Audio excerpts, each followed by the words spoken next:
Good morning my dear students.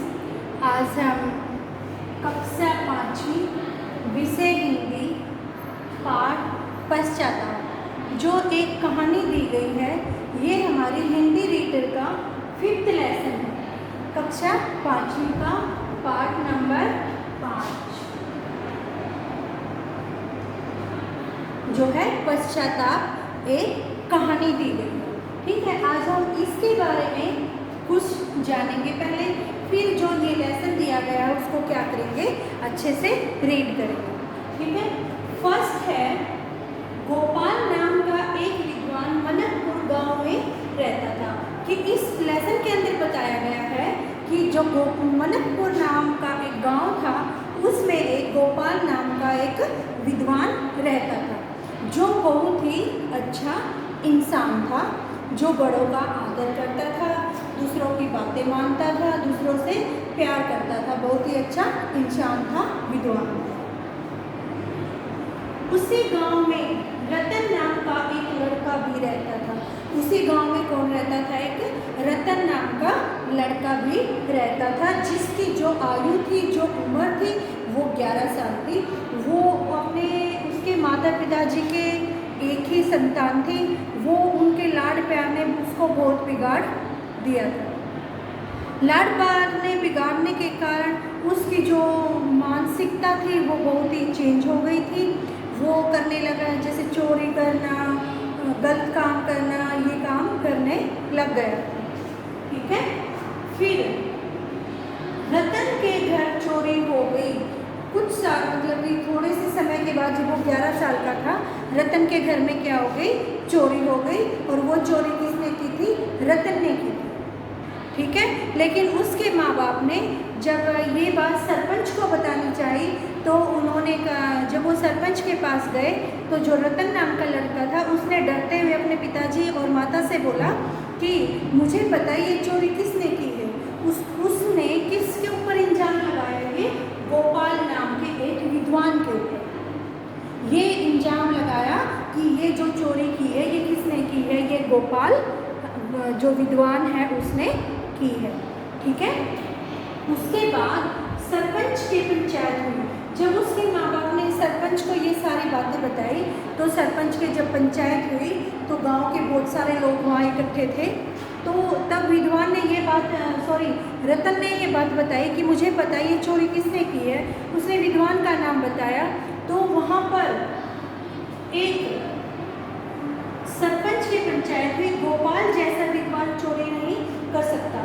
तो उसी गांव के अंदर जो एक भंवर लाल नाम का एक पंडित रहता था, उसने कहा कि एक छोटा सा बच्चा ये झूठ कैसे बोल सकता है कि ये चोरी किसने की है, कि ये बात सच हो सकती है।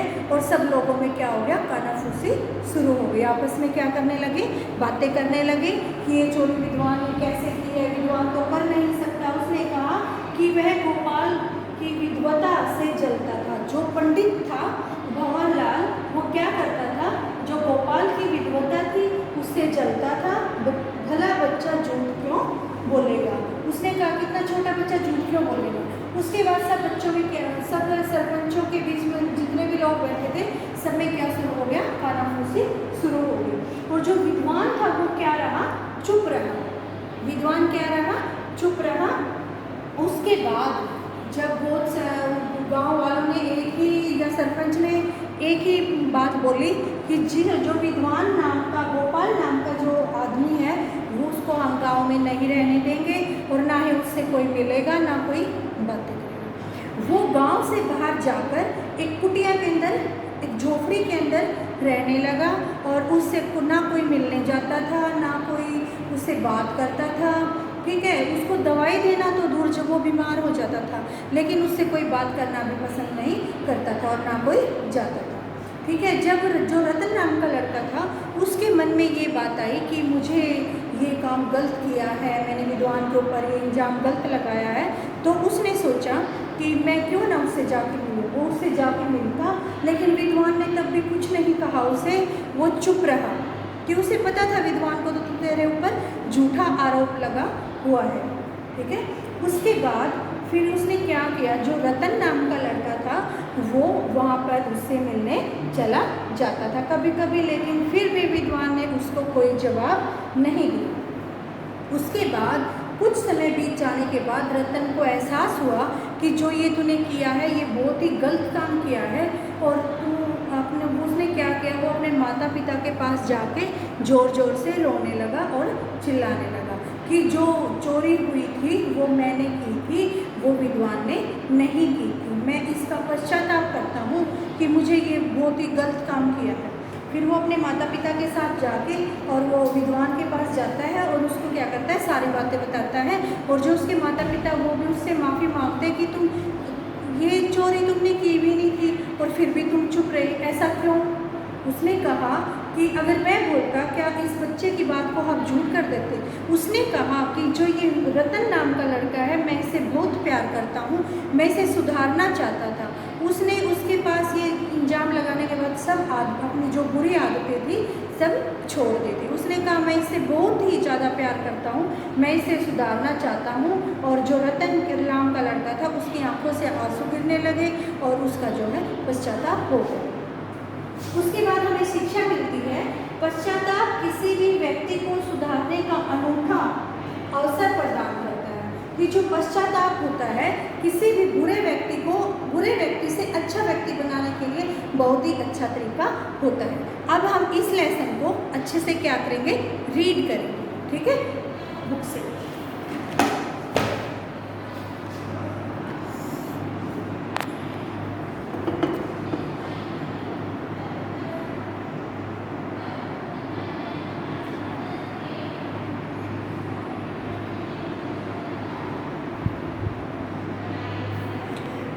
अब जो ये हमारा लेसन है पश्चाताप, अब हम इसको अच्छे से क्या करेंगे, रीड करेंगे।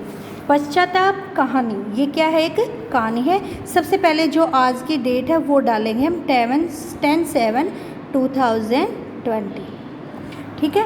उसके बाद जो ये लेसन दिया गया है हम इसको क्या करेंगे, रीड करेंगे। मनकपुर गांव में एक गोपाल नाम का एक विद्वान रहता था।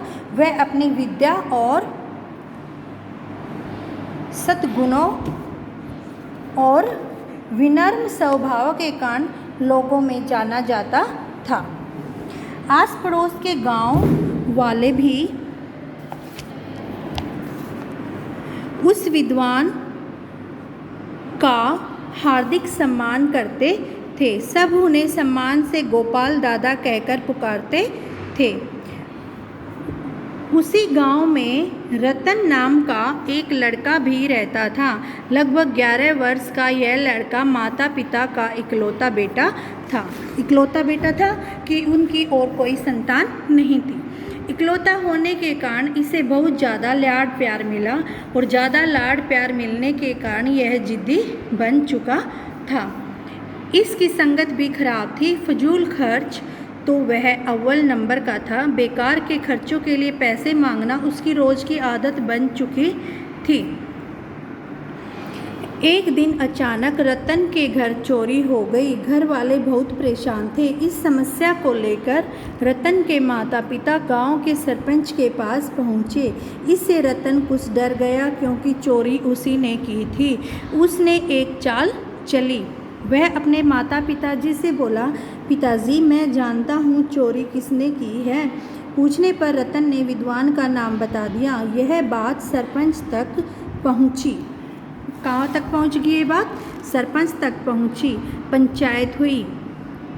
किसी को इस बात पर विश्वास ही नहीं हुआ कि गोपाल जैसा विद्वान किसी के घर चोरी कर सकता है। उसी गांव के भंवर लाल नाम का एक पंडित रहता था। वह गोपाल की विद्वता से जलता था। किससे जलता था? कि जो उसकी विद्वता थी, जो उसकी पढ़ाई लिखी, जो ज्ञान था उसके पास, उससे जलता था। उसने पंचायत में खड़े होकर कहा, भला एक बच्चा झूठ क्यों बोलेगा? यह सुनकर लोगों में कानाफूसी होने लगी। कुछ लोगों को यह बात खूब जची कि भला एक बच्चा झूठ क्यों बोलेगा। इस बात का खूब प्रभाव पड़ा। विद्वान इस सारी कार्रवाई के दौरान चुप ही रहा। अंत में पंचायत ने फैसला सुनाया कि चोरी विद्वान ने ही की है और चुराया हुआ धन किसी और को सौंप दिया है ताकि वह पकड़ में न आ सके। विद्वान ने अपने बचाव में कुछ नहीं कहा। गांव वालों ने उसे दोषी मानकर गांव से बाहर निकाल दिया। उसका सारा सम्मान मिट्टी में मिल गया। वह विद्वान गांव से बाहर एक छोटी सी कुटिया में रहने लगा। अब उसका जैसे तैसे गुजारा होता, कभी खाने को मिलता तो कभी खाली पेट ही सोना पड़ता। बीमार होने पर तो उसकी हालत और भी खराब हो जाती। दवा देना तो दूर, उससे कोई उसका हाल तक पूछने नहीं जाता था। रतन भी यह सब देखता। अब उसे विद्वान की हालत पर तरस आने लगा और दुख भी होने लगा। उसका मन करता कि सारे गांव को अपने अपराध के बारे में बता दे, लेकिन सजा के डर के कारण वह मौन रहता। इसका एक प्रभाव यह हुआ कि उसका गलत संगत में रहना बंद हो गया। उसकी बुरी आदतें छूट गई।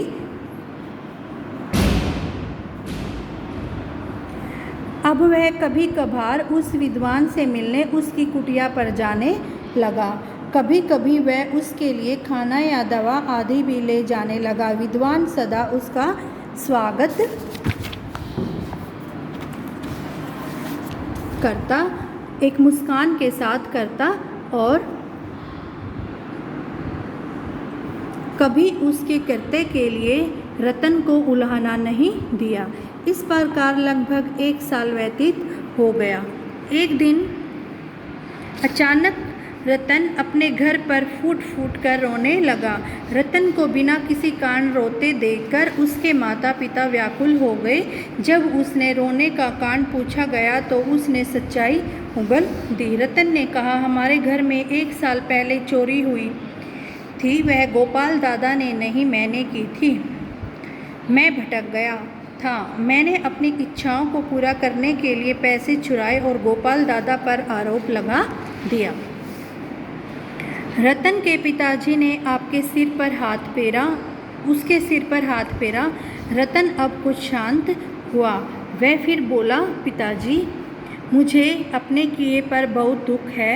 मैं गोपाल दादा जैसे विद्वान को इस तरह का जीवन जीते नहीं देख सकता। आप मेरे साथ चलिए और उन्हें सम्मान के साथ गांव वापस ले आइए। रतन के माता पिता बहुत हैरान हुए। रतन को साथ लेकर वे विद्वान के पास पहुँचे और उन्हें सारी बात बताई। पूरी बात सुनकर भी विद्वान चुप रहा। रतन के पिताजी बोले, इस बालक के झूठ के कारण नाहक आपको दंडित किया गया। मैं भी पाप का भागीदार बना। हमारी गलती क्षमा कीजिए। हम आपको वापस गांव ले जाने आए हैं कि जो हमारी जो गलती है उसे क्षमा कर दीजिए, उसे माफ़ कर दीजिए। विद्वान तब भी कुछ नहीं बोला कि जो विद्वान था वो तब भी कुछ नहीं बोला, केवल मुस्कुरा दिया। रतन के पिता ने विद्वान से पूछा, जब आप निर्दोष थे तो आप कुछ क्यों नहीं बोले? अब विद्वान ने उत्तर दिया, यदि मैं अपने आप को निर्दोष साबित करने की कोशिश करता तो यह बच्चा दोषी हो जाता। ऐसा मैं चाहता नहीं था। मैं इस बच्चे से प्रेम करता हूँ और अपने ढंग से ही इसे सुधारना चाहता था। मुझे लगता है कि मैं अपने प्रयास में सफल भी हूँ। इतना सुनते ही रतन आगे बढ़ा और उसने विद्वान के पांव छू लिए और उनसे लिपट गया। रतन की आंखों से टप टप आंसू गिरने लगे। प्रेम के आंसुओं से उनकी गलती को धो डाला। तो लास्ट में हमें इस लेक्चर से क्या शिक्षा मिलती है? पश्चाताप किसी भी व्यक्ति को सुधरने का अनूठा अवसर प्रदान करता है। स्टूडेंट्स, ये था हमारा आज का लेसन। इसको आपको अगेन से अच्छे से क्या करना है? रीड करना है और जो एक्सरसाइज है आपकी उसको ट्राई आउट करना है। Okay students, thank you.